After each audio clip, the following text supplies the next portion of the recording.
Hello everyone, this is Dheeraj Suri and I welcome you all in Dheeraj Suri classes. So we were discussing randomized trials. Basically आज से start होगा randomized trials. अब तक हम एक case discuss कर रहे थे. हम एक बात डिस्कस कर रहे थे कि क्या हेल्थ इंश्योरेंस लेने से हेल्थ इम्प्रूव होती है या नहीं होती. हम एक सिचुएशन में फंस गए थे, जाके इसको बोलते हैं क्या, द रोड नॉट टेकन, यानी वो रास्ता इस पर हम नहीं चले. वो लोग जिन्होंने इंश्योरेंस नहीं लिया, अगर उन्होंने इंश्योरेंस लिया होता तो क्या उनकी हेल्थ पे कुछ फ़र्क पड़ गया होता, पॉजिटिव इम्पैक्ट होता क्या उनकी हेल्थ पे. या फिर वो लोग जिन्होंने इंश्योरेंस लिया है, अगर उन्होंने इंश्योरेंस नहीं लिया होता तो क्या उनकी हेल्थ अभी जितनी है उससे डिग्रेड हो गई होती. हम अब तक ये डिस्कस कर रहे थे कि इसका पता लगाना हमारे लिए मुश्किल है. आज हम इसके सॉल्यूशन पे पहुंच जाएंगे काफ़ी हद तक, जहाँ पे हम इस बात को डिस्कस करेंगे कि रोड नॉट टेकन का आंसर क्या है. यानी वो लोग जिन्होंने इंश्योरेंस लिया है, अगर ना लिया होता तो उनकी हेल्थ कंडीशन अब से कितनी डिफरेंट होती, और वो लोग जिन्होंने इंश्योरेंस नहीं लिया है, लिया होता तो उनकी हेल्थ कंडीशन कितनी डिफरेंट होती. इसका सॉल्यूशन क्या है? इसका एक सॉल्यूशन है और वो है रैंडमाइज्ड ट्रायल्स. रैंडमाइज्ड ट्रायल्स हम क्या करते हैं, हम एक रैंडम सैंपल कलेक्ट करते हैं, रैंडम सैंपल, ठीक है, और हम यहाँ पे एक सफिशिएंट लार्ज सैंपल कलेक्ट करते हैं. जब हम एक रैंडम सैंपल और एक लार्ज सैंपल कलेक्ट करते हैं तो हम इस बात को मान सकते हैं कि हमने जो डिफरेंसेस थे उनको पूरी तरह से एलिमिनेट कर दिया है.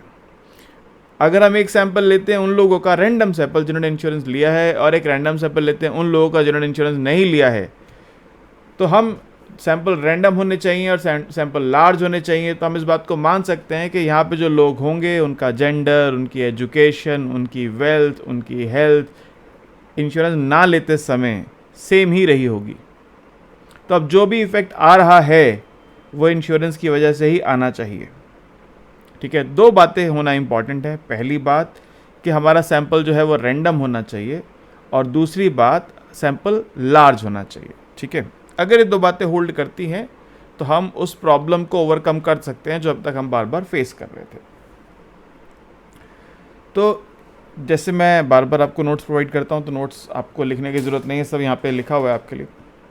जब हम रैंडम असाइनमेंट करते हैं, जब हम एक रैंडम एलोकेशन करते हैं, डेटा रैंडमली लेते हैं हम लोग, तो क्या होगा. तो अगर हम रैंडम एलोकेशन करते हैं पार्टिसिपेंट्स का ट्रीटमेंट ग्रुप में और कंट्रोल ग्रुप में, ट्रीट मतलब जिन्होंने इंश्योरेंस लिया है, कंट्रोल जिन्होंने इंश्योरेंस नहीं लिया है, मैं पहले बता चुका हूँ आपको.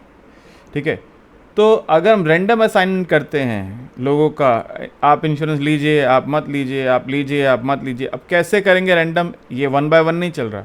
एक आदमी को बुलाया, रैंडमली किसी को बुलाया, उसको बुलाने पर कॉइन टॉस किया या डाई रोल की, और मान लो कॉइन टॉस पे हमने देखा हेड्स आया तो आप इंश्योरेंस लेंगे, टेल आया तो नहीं लेंगे.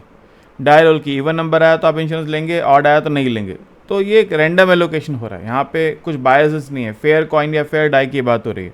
ठीक है, तो ऐसा करने से क्या होगा कि उनमें जो सिस्टमैटिक डिफरेंसेस हैं वो ख़त्म हो जाएंगे, और जो कंपैरिजन होगा वो फेयर हो जाएगा. यानी हम दोनों ग्रुप्स में सेम तरह के लोगों को पाएंगे. आप जैसे क्रिकेट की टीम बनाते हैं, आप दोस्त खेलने लग रहे हैं क्रिकेट, ठीक है, मान लीजिए आप 30-40 लोग हैं और आप कहते हैं चलिए क्रिकेट खेलेंगे. कितने लोग चाहिए होते हैं? 22 चाहिए होते हैं ना, 11-11 22. ठीक है, अब 22 लोग हैं, अब टीम बनानी है. तो अब आपने पहले 2 कैप्टन चुन लिए और बोला भाई देखो बायसनेस नहीं चाहिए, हमें रैंडम सिलेक्शन चाहिए. तो आप कहते हैं ठीक है, कॉइन टॉस करेंगे, लाइन में खड़े हो जाओ सब लोग, जो भी आएगा कॉइन टॉस करेंगे, हेड्स आने पे इस तरफ जाओगे, टेल आने पे इस तरफ जाओगे. तो इस तरह से आप टीम का सिलेक्शन कर रहे हैं. तो कोई रैंडम मेथड यूज़ करके जब आप डेटा की सैम्पलिंग करते हैं तो वो रैंडम सैम्पलिंग, और इससे हम मानते हैं क्या, इससे होता ये है कि जो डिफरेंसेस हैं वो एलिमिनेट हो जाते हैं, दोनों तरफ सेम तरह के लोग जाते हैं. ठीक है, कोई बायस सिलेक्शन नहीं हो पाता. ऐसा नहीं है कि इधर अमीर लोग चले जाएंगे, उधर गरीब लोग चले जाएंगे, या इधर जो है एजुकेटेड चले जाएंगे, उधर कम एजुकेटेड चले जाएंगे. बायस सिलेक्शन नहीं होगा. ठीक है, अगर रैंडमाइजेशन नहीं होगा तो इंश्योर्ड लोग वेल्दियर हो सकते हैं, हेल्दियर हो सकते हैं, ज़्यादा रिस्क वर्स हो सकते हैं, जिसकी बात अब तक हम लोग करते आ रहे थे बार बार कि भाई इंश्योरेंस वही लोग लेते हैं आमतौर पे जो वो लोग हैं जिनके पास पैसा है, वो लोग हैं जो एजुकेटेड हैं, जिनको इंश्योरेंस का इंपॉर्टेंस पता है, वो लोग हैं जो ऑलरेडी हेल्थ को लेकर सेंसिटिव हैं, जिनको अपनी हेल्थ की परवाह है, चिंता है. ठीक है, तो इसलिए हम कह रहे थे कि ये जो सिलेक्शन प्रोसेस थी वो फेयर नहीं थी। अब रेंडमाइजेशन से सिलेक्शन प्रोसेस फेयर हो जाती है। जैसे आप एक एग्जांपल यहाँ पे है, एक आशीष नाम का बच्चा है और एक जेंडल नाम की गर्ल स्टूडेंट है। आप इन दोनों में आप जानना चाहते हैं कि किसको इंश्योरेंस दिया जाए किसको ना दिया जाए। दोनों को खड़ा करते हैं, कॉइन टॉस करते हैं, हेड्स आने पर आशीष जी आप इंश्योरेंस लेंगे, टेल्स आने पर जेंडल आप इंश्योरेंस लेंगे, ऐसा आपने सिलेक्शन कर दिया। तो ये रैंडम प्रोसेस तो है, इसको माना जा सकता है रैंडम सिलेक्शन है, रैंडमाइजेशन है। मगर क्या ये आपको फेयर रिजल्ट देगा? नहीं, ये नहीं देगा, क्योंकि सैंपल साइज ही बहुत छोटा है। तो हमको ना सिर्फ रैंडम सिलेक्शन चाहिए बल्कि हमको लार्ज सैंपल भी चाहिए। We need large sample of large numbers, क्योंकि जब लार्ज सैंपल होता है तो वो डिफरेंसेस को वैनिश कर देता है।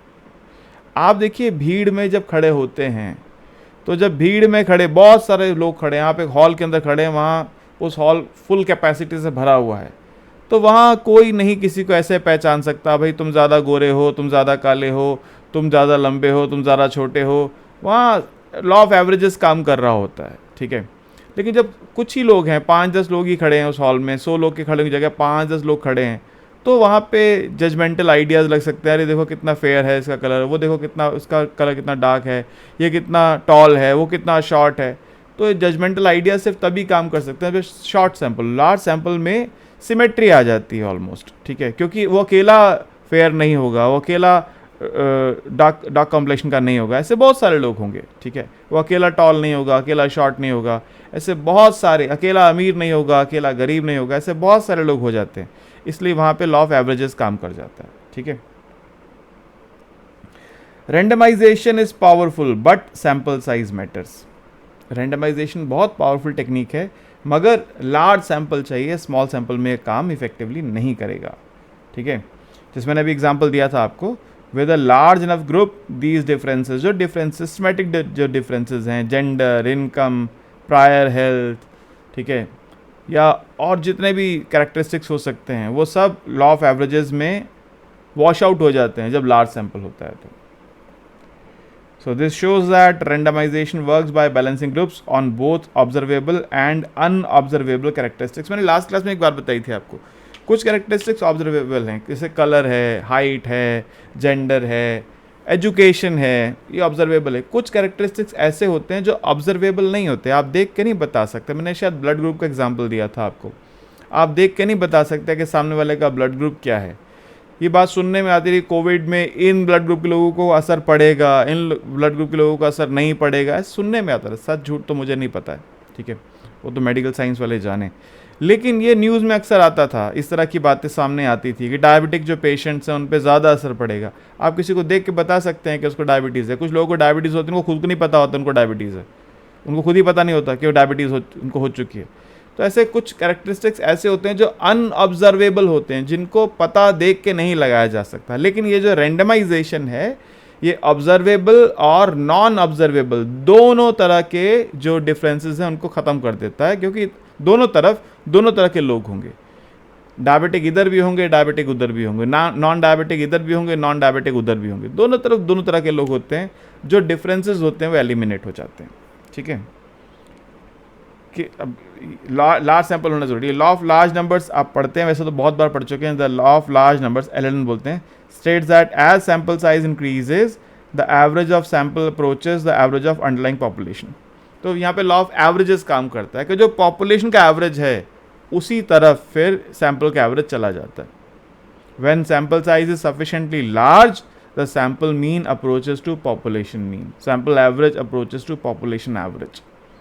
तो फिर आप ये नहीं कह सकते हैं कि इधर वो लोग हैं जो वेल्दियर हैं, इधर वो लोग हैं जो हेल्दियर हैं, इधर वो लोग हैं जो ज़्यादा एजुकेटेड हैं। ये डिफरेंसेस वैनिश हो जाते हैं अगर आप लार्ज सैंपल लेते हैं तो, ठीक है। सो इफ रैंडमली असाइन, तो सैंपल रैंडम होना चाहिए, लार्ज होना चाहिए, तो दोनों ट्रीटमेंट और कंट्रोल ग्रुप्स जो हैं वो एक जैसे होंगे। They will be miniature versions of population, यानी ये भी पॉपुलेशन को रिप्रेजेंट कर रहे होंगे, वो भी पॉपुलेशन को रिप्रेजेंट कर रहे होंगे, दोनों पॉपुलेशन के मिनिएचर वर्जन्स हो जाएंगे, ठीक है। उनमें सिमिलर शेयर होगा gender wise, education wise, age wise, income wise, ठीक है। तो सब कुछ एक, और जो नॉन ऑब्जर्वेबल हैं जैसे जेनेटिक्स हैं या प्रेफरेंसेस हैं, आप किसी को देख के बता सकते हैं इसको क्या पसंद है, आप किसी को देख के बता सकते हैं इसको कौन सा फ्रूट पसंद है, किसी को देख के बता सकते हैं इसकी फूड हैबिट्स क्या है, किसी को देख के बता सकते हैं, ये बताना बड़ा मुश्किल है किसी को क्या पसंद है, किसी को कौन सा कलर पसंद है, देख के बता सकते हैं, नहीं बता सकते। ठीक है, तो ये ऑब्जर्वेबल ट्रेट्स नहीं है, नॉन ऑब्जर्वेबल। मगर हम ये कहते हैं कि जो ऑब्जर्वेबल हैं वो भी सिमिलर हो जाएंगे और जो नॉन ऑब्जर्वेबल हैं वो भी सिमिलर हो जाएंगे दोनों सैम्पल्स में, अगर आपने रैंडम सैम्पलिंग की है और लार्ज सैंपल लिया है तो दो बातें मुझे बार बार एम्फेसाइज करना होनी ज़रूरी है, क्या, sample should be random, sample should be large. तो वो जो प्रॉब्लम थी हमारी वो ख़त्म हो जाएगी। ठीक है, अच्छा एक छोटा सा एग्जांपल है कि अगर मान लीजिए एक डाई आप रोल करते हैं, फेयर डाई रोल करते हैं, तो 1 आने का चांस 1/6 है, 2 का चांस 1/6 है, 3 का 1/6 है, तो ऑन एवरेज जो नंबर आएगा वो है 3.5। ये हमने निकाला 1 × 1/6। आप जानते हैं ना मैथमेटिकल एक्सपेक्टेशन EX क्या होता है, EX होता है P1 × X1 plus P2 × X2 plus up to Pn × Xn। याद होगा आपको ज़रूर इस बात को। तो Pn 1/6 × X1 1, 1/6 × 2, 1/6 × 3, इसको ऐड करके जब हमने आंसर निकाला 3.5, यानी एक डाई में ऑन एन एवरेज क्या नंबर आएगा वो है 3.5। भाई 1 2 3 4 5 6 मिड पॉइंट है 3.5, तो एवरेज नंबर आएगा 3.5। 3.5 वैसे डाई में होता ही नहीं है, लेकिन मैथमेटिकल एवरेज 3.5 है। ठीक है, इसका मतलब ये है कि अगर मैं इनफाइनाइट टाइम्स डाई को बार बार टॉस करता हूँ, रोल करता हूँ, बार बार रोल करता हूँ, बार बार रोल करता हूँ, तो एवरेज नंबर जो मुझे मिलेगा, जो नंबर्स आएंगे एवरेज होगा 3.5, क्योंकि कभी 1 आएगा, कभी 2 आएगा, कभी 3, कभी 4, कभी 5, कभी 6। अब क्योंकि फेयर डाई है तो लार्ज सैम्पल्स में सबके आने के चांसेस ऑलमोस्ट इक्वल हो जाएंगे। तो जो आपके पास, आप एक डाई को 500 बार रोल कीजिए, आप इस एक्सपेरिमेंट को जब खाली बैठे हो करके देख लेना। खैर अब तो आप स्टैट्स पढ़ के आ चुके हो ऊपर, अब तो आप काफ़ी आगे आ गए, पीछे करा होगा आपने एक्सपेरिमेंट ये वाला। एक डाई को 500 बार, 700 बार, 800 बार, जितना आपके पास समय हो रोल कीजिए, जो आउटपुट के लिखते जाइए, एक्सेल शीट बनाइए, लिखते जाइए, या फिर जब आप चेक करेंगे तो आपको नज़र आ रहा होगा कि उन सब की जो प्रोबेबिलिटीज़ होंगी आने की, या जो नंबर ऑफ़ चांसेस होंगे, they will be almost equi proportional. आपने मान लो 600 बार रोल करा डाई को, तो 100 बार 1 आया होगा, ऑलमोस्ट 100 बार 2, एग्जैक्ट 100 बार नहीं आएगा, to be very honest, exact नहीं आएगा। वो 95 आ रहा होगा, कोई 102 आ रहा होगा, कोई 97 आ रहा होगा, कोई 104 आ रहा होगा, इस तरह से आ रहा होगा अगर डाई फेयर है तो यानी ऑन एन एवरेज जब आप इनफाइनाइट टाइम्स या sufficiently large number of times die को रोल करते हैं, तो जो सैम्पल एवरेज होगा वो इस पॉपुलेशन एवरेज को कन्वर्ज करेगा। Sample average x bar will move towards a population average mean mu. ये लॉ ऑफ लार्ज नंबर का सिंपल सा प्रिंसिपल है। When sample is sufficiently large, sample average moves towards a population average. आपने इस बात को stats में पढ़ा है, ठीक है। अब की मैथमेटिकल कंसेप्ट मैंने लिख दिए हैं क्योंकि बुक में लिखे थे, वैसे मैं मानता हूँ इस बात को आप जानते हैं। What is mathematical expectation? ये एवरेज होता है। अगर एक वेरिएबल y है तो ई वाई उसका एवरेज है। E Y represents the mathematical expectation और average of y। E Y क्या होगा? Summation of y divide by n। Simple सी बात है, ठीक है। सैम्पल में भी अगर y हम सैम्पल को रिप्रेजेंट कर रहे हैं तो उसका जो मीन है वो ई वाई, या आप उसको कह सकते हैं एम वाई। पॉपुलेशन को म्यू से, सैम्पल को एम से कोई बुक्स डिनोट करती हैं। अलग अलग नोटेशंस हैं, मतलब वही है कि हम यहाँ पे सैम्पलिंग की बात कर रहे हैं, सैम्पल लेने की बात कर रहे हैं। ये वही एग्जाम्पल है जो मैंने बताया आपको। एक एग्जाम्पल लिखा था बुक में कैसीनोज़ का। कैसीनो जानते हैं आप? कभी गए हैं कैसीनो? नहीं गए होंगे ज़रूर, है? कोई कह रहा गया तो झूठ बोल रहा है, मैं जानता हूँ। क्यों? क्योंकि उसकी एज ही 25 ईयर्स है कैसीनो में जाने की। इंडिया में तो, बाहर का मुझे पता नहीं, बाहर भी शायद इतनी होगी। तो कैसीनो जो है वो ओपन चैलेंज करता है। कैसीनो में गेम होती है ना, रूले, एक सर्कल बना होता है, उस पर 36 नंबर्स होते हैं, 1 to 36, एक ज़ीरो होता है।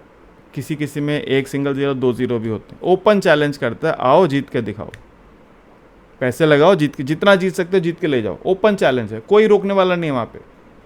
आपने नंबर्स गेम्स पे नंबर से पैसे लगाए, अगर आपका नंबर आया आप जीतोगे, पैसा ले जाओगे, कोई आपसे एक क्वेश्चन नहीं पूछेगा कि इतना ज़्यादा कैसे। वो फिल्मों में दिखाते हैं ना, जो हिंदी फिल्मों में दिखाते हैं, उसको जाके लेके ज़रा आप वो मत हो जाइएगा। कैसीनो में जाके अगर कोई इंसान पैसा लगाता है और वो जीत जाता है तो वो जीत गया है, ठीक है। मगर वो ये ओपन चैलेंज देते क्यों हैं? ओपन चैलेंज ही तो है कि आओ जीत के दिखाओ, जितना पैसा लगाना है लगाओ। कभी नहीं रोकते कि आप 10 गेम खेल चुके, 10 गेम जीत चुके, अब जाओ हम आपको और नहीं खिलाएंगे। खेलते रहो बैठ के, 24 घंटे घड़ी नहीं लगी होती वहाँ पे, तो घड़ी नहीं होती, खिड़की नहीं होती, बाहर का समय क्या पता नहीं चलता, घड़ी वहाँ लगी नहीं होती। तो ऐसा वो क्यों करते हैं? क्योंकि they know the law of large numbers. वो जानते हैं कि जो प्रोबेबिलिटी है आपके जीतने की एज ए प्लेयर, अगर मैं वहाँ पे खेल रहा हूँ तो मेरे जीतने की प्रोबेबिलिटी जो है वो कम है, उनके जीतने की प्रोबेबिलिटी ज़्यादा है। ठीक है, वो एक अलग कहानी है, क्यों कम क्यों ज़्यादा उस पर मैं नहीं जाऊँगा। बस इतना जान लीजिए जो प्लेयर वहाँ खेल रहा है उसके जीतने की प्रोबेबिलिटी कम है और कैसीनो के हाउस के जीतने की प्रोबेबिलिटी ज़्यादा है। ठीक है, तो वो जानते हैं कि जितने ज़्यादा लोग खेलेंगे तो ऑन एन एवरेज वो तो जीतेंगे ही। लॉ ऑफ लार्ज नंबर्स काम करेगा, सैम्पल एवरेज होगा, पॉपुलेशन, कोई जीतेगा कोई हारेगा, हारने वाले लोग ऑन एन एवरेज ज़्यादा होंगे, या हारने वाली मनी ऑन एन एवरेज ज़्यादा होगी जीतने वाली मनी से, तो ऑन एन एवरेज वो विनर ही होंगे। House will be winner always, इसलिए वो ओपन चैलेंज प्रेजेंट करते हैं, आओ जीतो। अब कुछ लोग अपने टेक्निकल हुनर से, अपने मैथ्स और स्टैट्स के ज्ञान से कुछ चीज़ें वहाँ पे ऐसी टेक्निक्स लगाते हैं, वो कुछ कुछ पैसा जीत भी जाते हैं। ठीक है, लेकिन जब आप ज़्यादातर लोगों को बाहर खड़े हो जाइए, कैसीनो के बाहर खड़े हो जाइए, और अगर लोग ऑनेस्टली बताएं तो उनसे पूछें अगर आपके भैया कितने पैसे जीते हार के आए हो, लिखते जाओ, सुबह से शाम तक खड़े रहो, आपको मालूम हो जाएगा कि आप जब एवरेज करेंगे तो देखेंगे कैसीनो जीता, जो गए थे वो हारे, अगर ऑनेस्ट आपको कोई बता दे तो। ये लॉ ऑफ लार्ज नंबर्स की वजह से ही है, एक बड़ा क्लियर एग्जाम्पल है इसका। ठीक है, अच्छा, तो इसलिए इम्पॉर्टेंट है कि जब हम रैंडम ट्रायल्स की बात कर रहे होते हैं तो वहाँ पे छोटा सैंपल इफेक्टिवली काम नहीं करेगा, क्योंकि वो जो इम्प्यूरिटीज़ हैं उनको पूरी तरह से एलिमिनेट नहीं कर पाएगा, लार्ज सैंपल चाहिए। इसको हम बार बार बोल रहे हैं, लिखा भी है यहाँ पे हमने दोबारा से। अब ये कंडीशनल एक्सपेक्टेशन क्या होता है?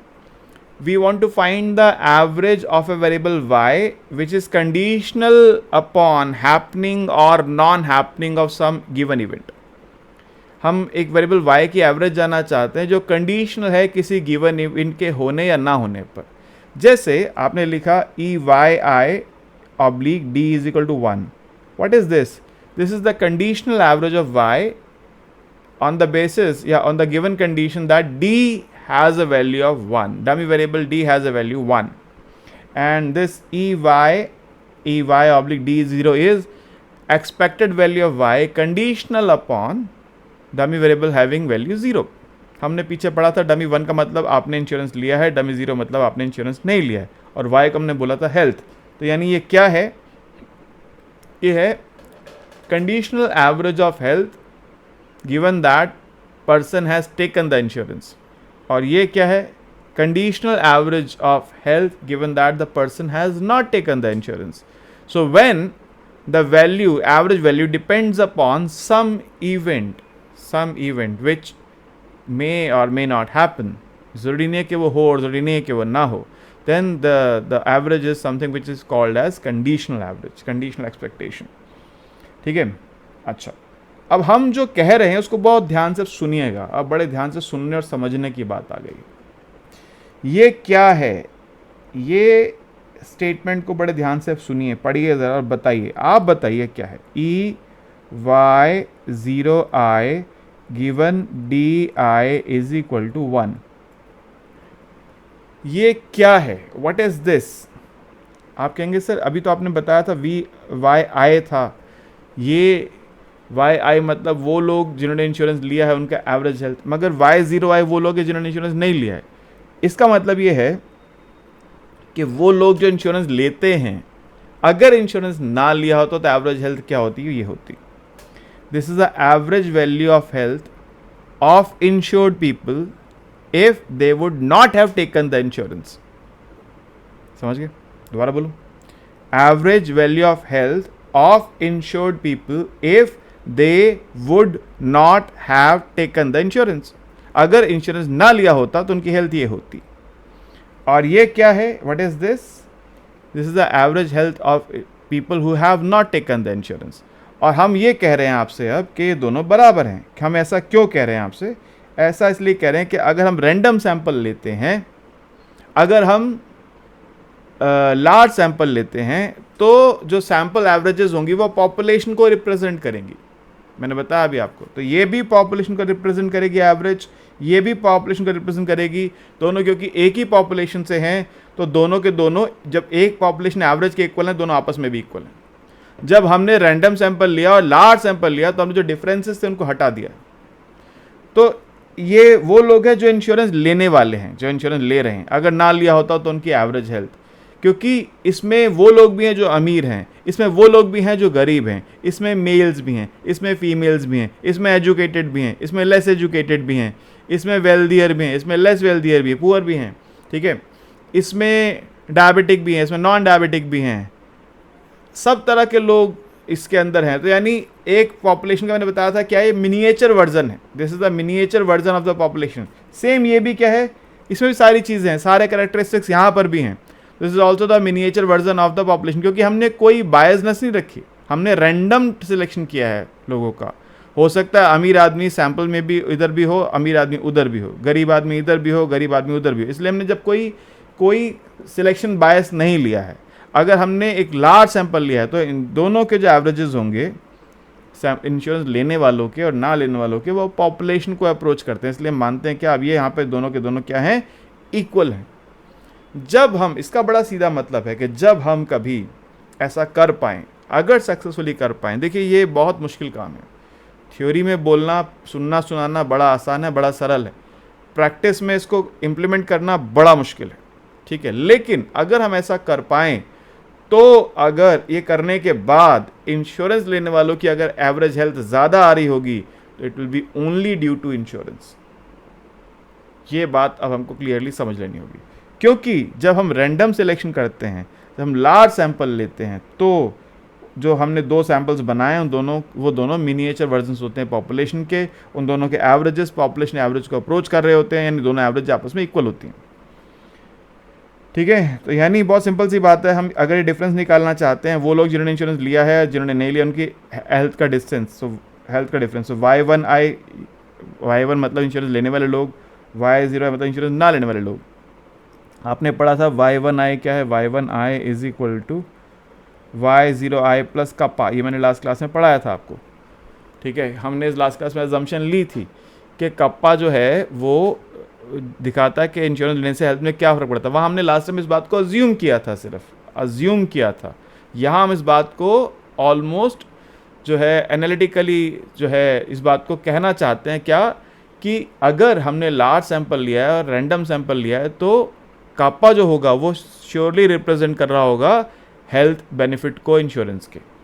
क्योंकि अब देखिए यहाँ पे क्या होगा, y1 की जगह y0 प्लस के हो गया, तो k कांस्टेंट है, बाहर आ जाएगा, ये दोनों इक्वल हैं, क्योंकि ये क्या है, average health of those people who would have taken the insurance, और ये क्या है, average health of those people who have not taken the insurance. ये y1 आया है, सॉरी यहाँ y0 आया है, ये एक एरर है यहाँ पे, ये y0 आया है, y0 आया है, ठीक कर लीजिएगा इसको, बाद वाला y0 आया है, टाइपिंग एरर है, ठीक है, y0 आया है, ये इसको मैं ठीक करवा दूंगा, अभी तो खैर अभी आप ठीक कर लीजिए प्लीज़। तो हमने बोला क्या कि ये दोनों इक्वल हैं, ये दोनों क्या हैं, इक्वल हैं। क्योंकि हम क्यों बोल रहे हैं इक्वल हैं, क्योंकि लार्ज सैंपल लिए, रैंडम सैंपल लिए हैं, तो ये दोनों पॉपुलेशन के मिनिएचर वर्जन्स हैं, तो दोनों के दोनों पॉपुलेशन एवरेज को रिप्रेजेंट करते हैं, इसलिए दोनों आपस में इक्वल हैं। तो यानी ये जो डिफरेंस आ रहा है इन दोनों में, इंश्योरेंस लेने और ना लेने में, वो कापा आ रहा है। So kappa is the average treatment effect, average causal effect, जो मैंने लास्ट क्लास में आपको बताया था। ये शो करता है कि इंश्योरेंस लेने का क्या फ़र्क पड़ेगा, ठीक है। तो रैंडम ट्रायल जो हैं वो हमको इस कंक्लूज़न पे पहुंचा देते हैं कि अगर हमने रैंडम ट्रायल लिया है, लार्ज सैंपल्स लिए हैं, तो हम ये बात कह सकते हैं कंक्लूसिवली कि अब जो डिफरेंस आ रहा होगा वो it is only because of the insurance. अब इसको आप किसी भी तरह के एक्सपेरिमेंट में यूज़ कर सकते हैं। ड्रिंक एंड ड्राइव, ड्रिंक करके ड्राइविंग करने पर एक्सीडेंट होते हैं। आप कहें जी हम तो बड़े एक्सपर्ट ड्राइवर हैं, हमको तो कोई फ़र्क नहीं पड़ता, हम तो ड्रिंक करके ड्राइव करते हैं, हमसे तो कभी एक्सीडेंट नहीं होता। तो सर आप गलतफहमी में हैं, और इस बात को जो है साबित किया जा सकता है बड़ी आसानी से। ये एक्सपेरिमेंट इसको साबित कर देगा। अगर हम रैंडम सिलेक्शन करते हैं जो ड्रंकन ड्राइवर्स हैं और ड्रंकन ड्राइवर्स हैं उनका, तो बड़ा क्लियर डिफरेंस नज़र आ जाएगा नंबर ऑफ़ एक्सीडेंट्स में। और वो जो कापा आ रहा होगा वहाँ पे, वो बता रहा होगा कि ड्रिंक एंड ड्राइव का आपस में, ड्रिंक एंड एक्सीडेंट्स का, ड्रंक ड्राइविंग और एक्सीडेंट्स का आपस में क्या कोरिलेशन है, क्या कॉज एंड इफेक्ट रिलेशनशिप है, बड़ा क्लियर बता देगा। ऐसे किसी भी तरह के एक्सपेरिमेंट को आप कर सकते हैं। जैसे मैंने थोड़ी पहले बोला था कि एक न्यूज़ आती थी कोविड के समय कि जो डायबिटिक हैं उनकी मॉर्टेलिटी ज़्यादा हो रही थी कोविड केसेस में, मतलब उनकी डेथ ज़्यादा हो रही थी कोविड केसेस में। तो डॉक्टर्स ने ये बात चेक की होगी ना कि भाई जिनकी डेथ हुई है उनको डायबिटीज़ थी या नहीं थी, ना होने वाले, ऐसा नहीं है कि जो डायबिटिक नहीं थी उनकी डेथ नहीं हुई है, ठीक है, लेकिन ऐसा ज़्यादा डॉक्टर्स को नज़र आया होगा। इसलिए मैं क्या कह रहा हूँ कि इस सिस्टम को आप कहीं भी यूज़ कर सकते हैं। सिर्फ हमने तो एक एग्जांपल लिया इंश्योरेंस का, किसी भी तरह के केस में आप इसको केस स्टडी में यूज़ कर सकते हैं। अब आप जहाँ पहुँच चुके हैं वहाँ पे आपको अब केस स्टडीज़ को समझना इंपॉर्टेंट है।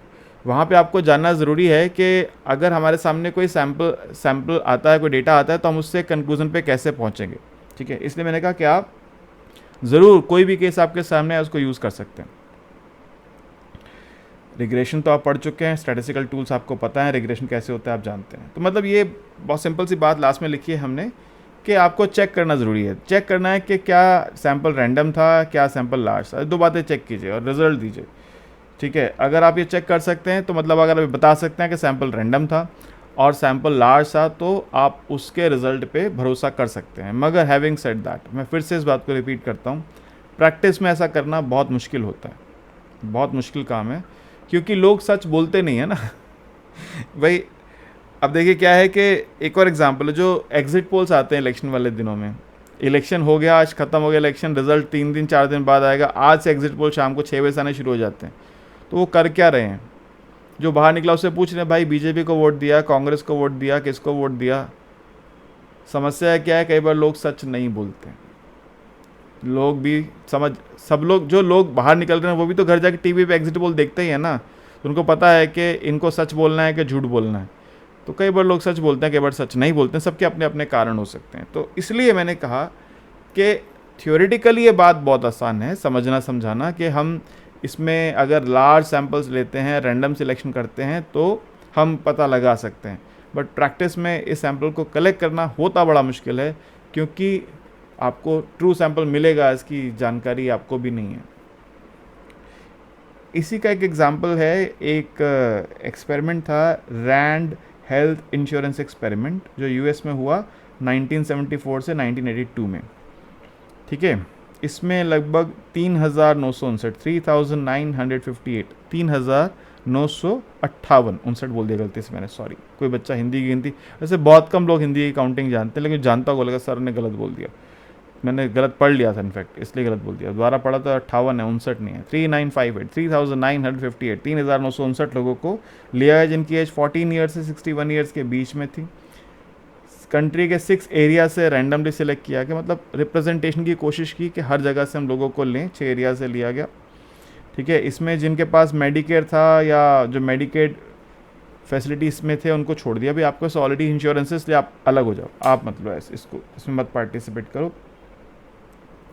उनको 14 इंश्योरेंस प्लान्स दिए गए। हम 14 की बात तो नहीं कर रहे, कुछ प्लान्स की बात करते हैं। जैसे एक प्लान था फ्री, इसमें उनको कहा गया आपको comprehensive zero out of pocket cost, आपको कुछ नहीं देना, आपको बस इंश्योरेंस मिलेगा।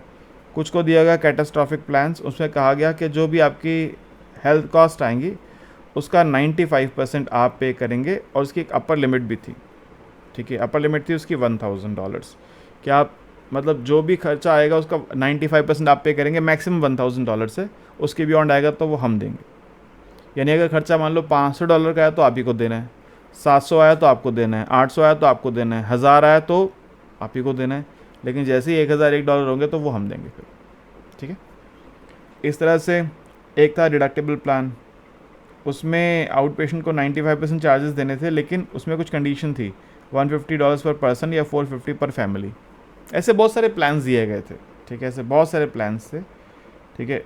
इन प्लान्स में जब हमने लोगों को लिया और उनका डेटा को स्टडी किया, 3 से 5 साल के लिए उनको इसमें लिया गया था, तो हमने 2 बातें इसमें हमको मिली, 2 चीज़ें मिली। कि पहली बात तो clear evidence of high price sensitivity. मैं बार बार बोलता हूँ, मेडिकल और एजुकेशन जो होते हैं they are highly income elastic. जो लोग गरीब होते हैं वो हेल्थ पे पैसा खर्च करना पसंद नहीं करते, एजुकेशन पे पैसा खर्च करना पसंद नहीं करते। इसके बहुत सारे सैम्पल स्टडीज़ हुई हैं, बहुत सारा एम्पेरिकल एविडेंस है हमारे पास, बहुत डेटा है जिससे इस बात को साबित किया जाता है। इसलिए गवर्नमेंट की ड्यूटी होती है एजुकेशन और हेल्थ फ्री प्रोवाइड करना। गवर्नमेंट ड्यूटी बाउंड है कि उसको एजुकेशन फ्री देनी है, उसको हेल्थ फ्री देनी है। लेकिन क्योंकि एजुकेशन और हेल्थ जो हैं वो हाईली इनकम इलास्टिक हैं, तो जब इनकम कम होती है तो लोग इसको सबसे पहले छोड़ते हैं। ये हमको यहाँ भी नज़र आया कि जैसे हमने उनको कंसेशनल रेट्स पे मेडिकल फैसिलिटीज़ प्रोवाइड की तो उन्होंने लेना स्टार्ट, जो पहले नहीं लेते उन्होंने मेडिकल फैसिलिटीज़ को लेना स्टार्ट किया, तो क्लियर एविडेंस हमको नज़र आया हाई प्राइस सेंसिटिविटी है। लेकिन जो दूसरी बात है, क्या इंश्योरेंस से उनकी हेल्थ में कुछ बेनिफिट हुआ, इसका एक क्लियर आउटकम नहीं मिला। Results were less conclusive health outcomes के बारे में। हेल्थ आउटकम को लेकर हमको एक क्लियर रिजल्ट नहीं मिला। हम क्लियरली यहाँ पे नहीं कह सकते कि वो लोग जिन्होंने इंश्योरेंस लिया उनकी हेल्थ को इम्प्रूवमेंट हुआ या नहीं हुआ।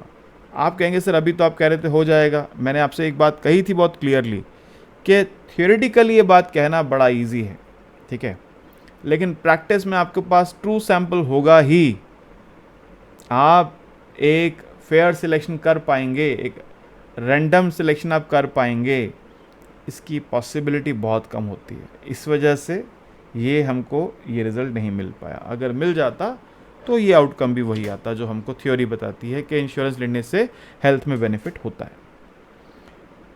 ठीक है, समझ गए। तो ये एक छोटा सा टॉपिक था रैंडम ट्रायल्स के लिए। रैंडमाइज एक्सपेरिमेंट की बात करते हैं हमने करी, और लॉ ऑफ लार्ज नंबर्स की बात करी। इस टॉपिक को भी आगे और लेकर चलना है, लेकिन इतनी बात होपफुली आप लोग समझ गए हैं। कोई क्वेरी इसमें आपको हो, कोई ऐसी बात जो आपको पता नहीं चली, समझ नहीं आई, तो डाउट क्लास में आके मेरे साथ डिस्कस कर सकते हैं। Right, okay, thank you.